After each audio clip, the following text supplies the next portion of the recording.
America ने Iran के 3 परमाणु ठिकानों पर हमले का दावा किया है। इस दौरान B-2 बॉम्बर और टोमाहॉक क्रूज मिसाइलों से हमले किए गए और एक तरफ अमेरिका ईरान के 3 परमाणु ठिकानों को ध्वस्त करने का दावा कर रहा है, तो दूसरी तरफ ईरान ने माना है कि उसके ठिकानों पर हमले हुए हैं, लेकिन वो सभी परमाणु प्लांट सेफ हैं।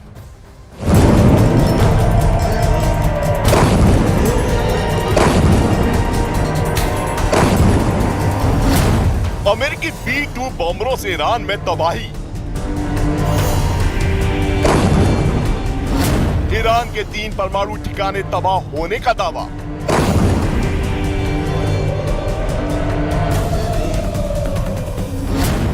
ईरान के खिलाफ जंग में अमेरिका की एंट्री।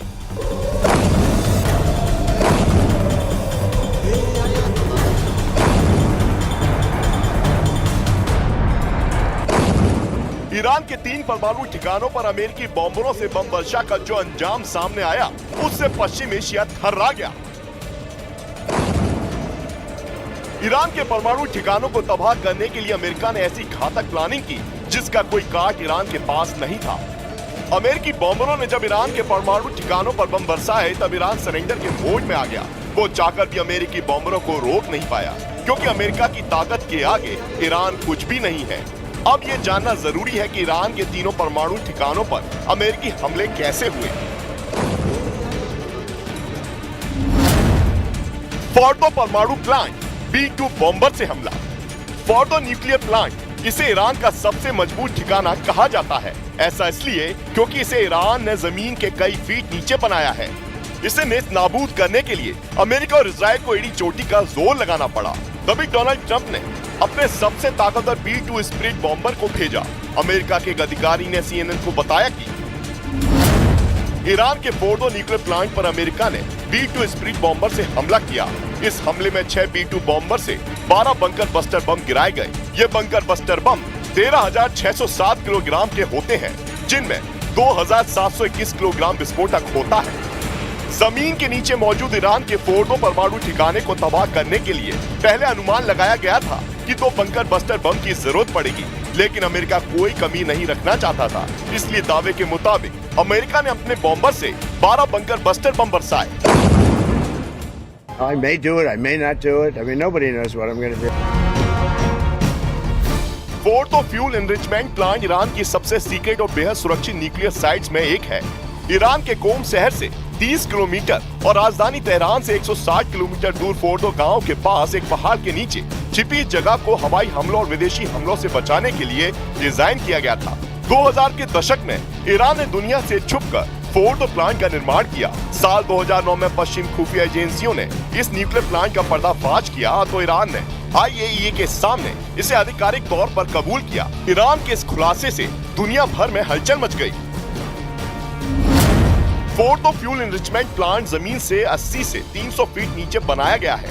जमीन के अंदर होने की वजह से फोर्डो पर हमला करना बेहद मुश्किल था।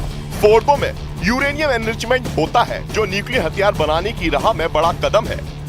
अमेरिका के दावे के मुताबिक फोर्डो फ्यूल एनरिचमेंट प्लांट को उसके बॉम्बरों ने तबाह कर दिया, जबकि ईरान का दावा है कि इस प्लांट को नुकसान जरूर पहुंचा है, लेकिन ये तबाह नहीं हुआ है। नातांज इस्फहान न्यूक्लियर ठिकाना, टोमाहॉक क्रूज मिसाइल से अटैक। अमेरिकी सेना के अधिकारियों के मुताबिक वो यही नहीं रुके। दावे के मुताबिक अमेरिकी नौसेना ने पनडुब्बियों से नातांज और इस्फहान न्यूक्लियर ठिकानों पर भी बम बरसाए। इन हमलों में अमेरिका की तरफ से नातांज और इस्फहान न्यूक्लियर ठिकानों पर 30 टोमाहॉक क्रूज मिसाइल दागी गयी, जिन्हें 400 मील दूर अमेरिकी पनडुब्बियों से लॉन्च किया गया था। जिसके साथ ही अमेरिकी अधिकारियों के मुताबिक एक B-2 बॉम्बर ने नातांज परमाणु ठिकानों पर 2 बंकर बस्टर बम गिराए, जिसका एक वीडियो विदेशी समाचार एजेंसी रॉयटर्स ने पेंटागन की तरफ से जारी किया है, जिसमें इन परमाणु ठिकानों पर विस्फोट की आवाज साफ सुनाई दी। The U.S. military carried out massive precision strikes on the 3 key nuclear facilities in the Iranian regime: Fordo, Natanz, and Esfahan. Everybody heard those names for years as they built this horribly destructive enterprise. Our objective was the destruction of Iran's nuclear enrichment capacity and a stop to the nuclear threat posed by the world's #1 state sponsor of terror. America भले ही Iran के परमाणु ठिकानों पर हमले का दावा कर रहा है, लेकिन ईरान की परमाणु ऊर्जा संस्था IAEA ने कहा है कि अमेरिका के हमलों के बाद भी फोर्डो, नतांज, इस्फहान में कोई रेडिएशन लीक नहीं हुआ है। इन ठिकानों की सुरक्षा अब भी सामान्य और स्थिर है।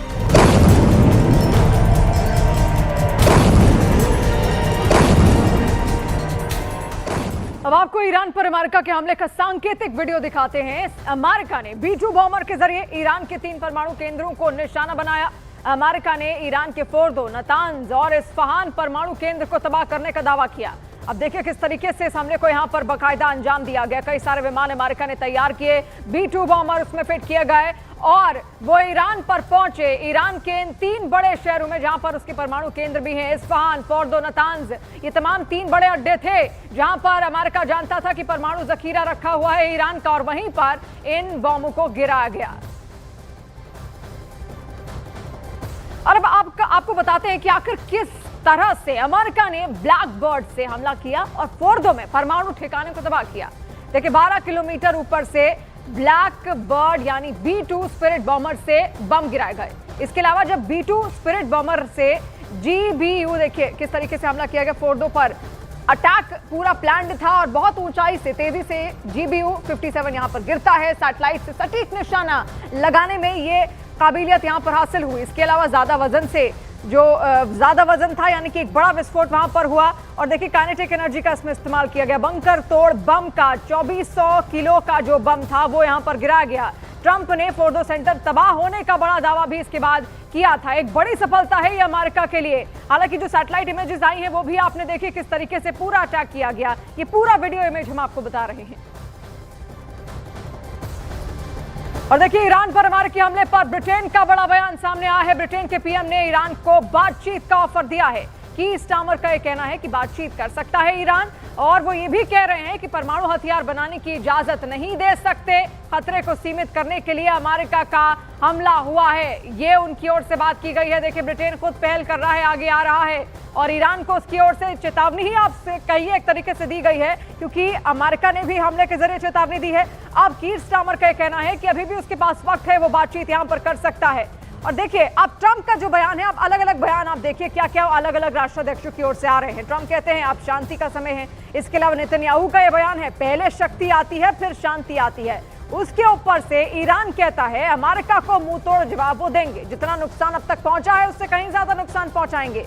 फिर ट्रंप बयान देते हैं कि अमेरिकी सेना ने बहुत बड़ा हमला किया, मिडिल ईस्ट के लिए ऐतिहासिक क्षण है, नेतन्याहू का कहना, और अब तक का सबसे विध्वंसक हमला होगा। ये ईरान की चेतावनी है अमेरिका को भी और इजरायल को भी। और देखिए अमेरिकी राष्ट्रपति ट्रंप की ईरान को ये फिर से बड़ी धमकी है, जहां पर ट्रंप का ये कहना है ईरान नहीं रुका तो फिर हमला होगा।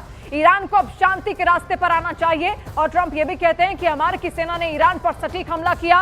ट्रंप का ये भी कहना है कि ईरान ने गुस्ताखी की तो फिर से बड़ा हमला होगा। बार बार कई बार ये वार्निंग्स लगातार ईरान तक पहुंचाई जा रही हैं ताकि उस तक संदेश पहुंच जाए और ईरान रुक जाए। अब भी उसके पास वक्त है, ये ट्रंप के ही शब्द हैं। Killing our people, blowing off their arms, blowing off their legs with roadside bombs. That was their specialty. We lost over 1,000 people, and hundreds of thousands throughout the Middle East and around the world have died as a direct result of their hate. In particular, so many were killed by their general, Qasem Soleimani. I decided a long time ago that I would not let this happen. It will not continue.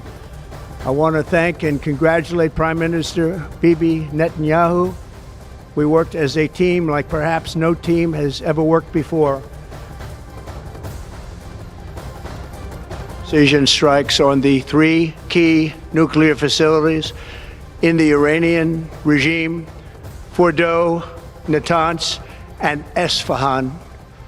Everybody heard those names for years as they built this horribly destructive enterprise. Our objective was the destruction of Iran's nuclear enrichment capacity and a stop to the nuclear threat posed by the world's #1 state sponsor of terror. There will be either peace or there will be tragedy for Iran far greater than we have witnessed over the last 8 days.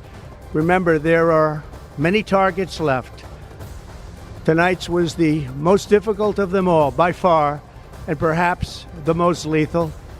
But if peace does not come quickly, we will go after those other targets with precision, speed, and skill. और Iran की एटमी site को नेस्तनाबूद करने पर Israeli प्रधानमंत्री ने America के राष्ट्रपति Trump को बधाई भी दी।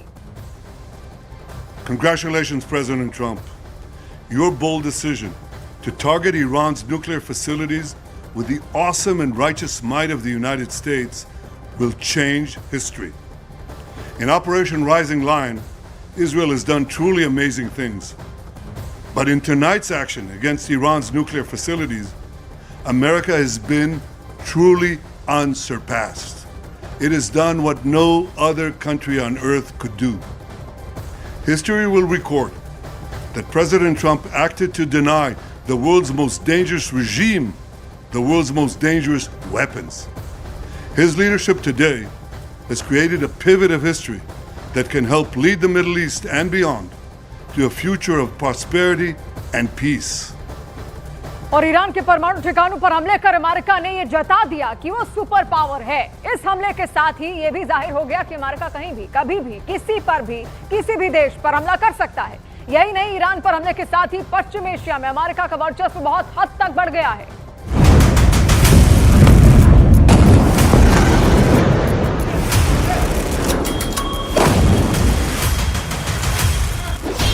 अमेरिका ने दी ईरान को तबाह करने की धमकी।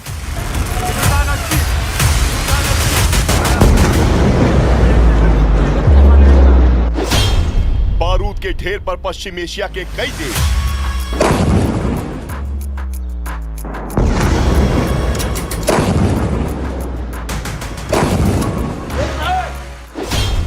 पश्चिम एशिया में अमेरिका का बढ़ता वर्चस्व।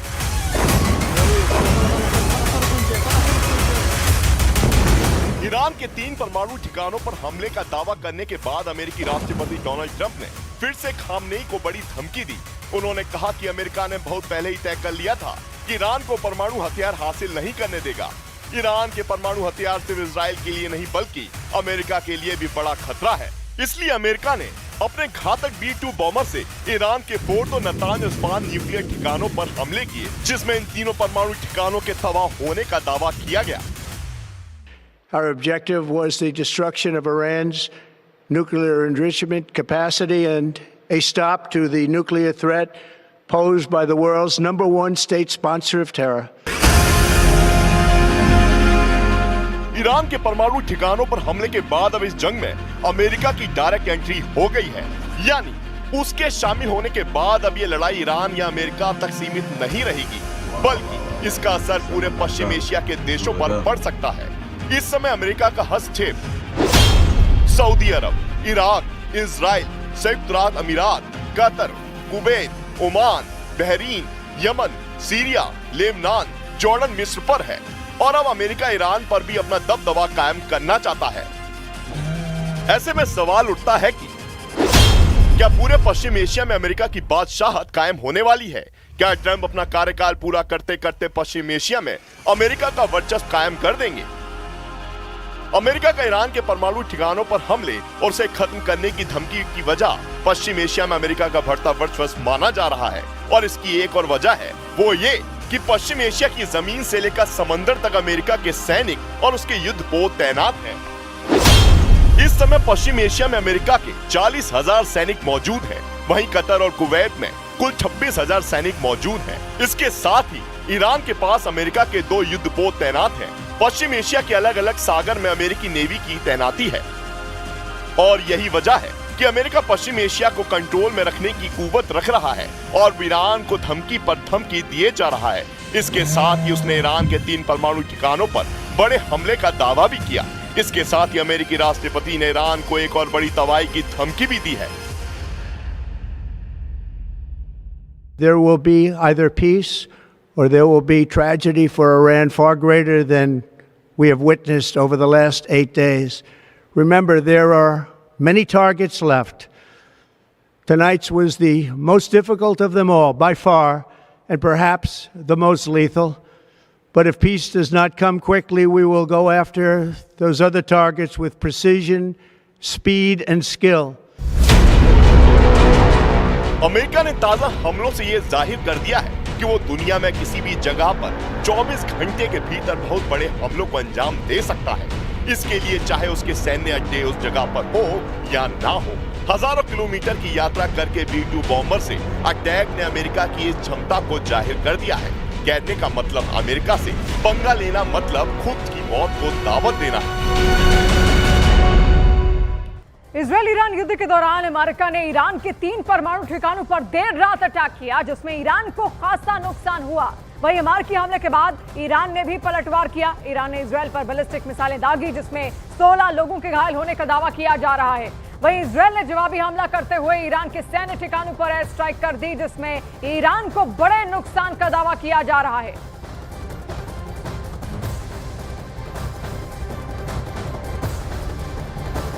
और ईरान का एनपीटी से बाहर निकलने का संकेत भी सामने